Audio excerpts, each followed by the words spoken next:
வெட்கப்பட்டதில்லை.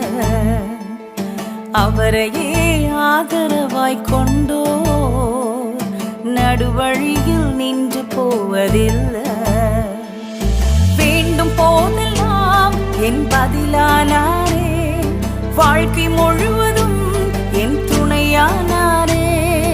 ஜெபிக்கும் போதெல்லாம் என் பதிலானாரே, வாழ்க்கை முழுவதும் என் துணையானாரே. ஆராதிப்போமே அவரை.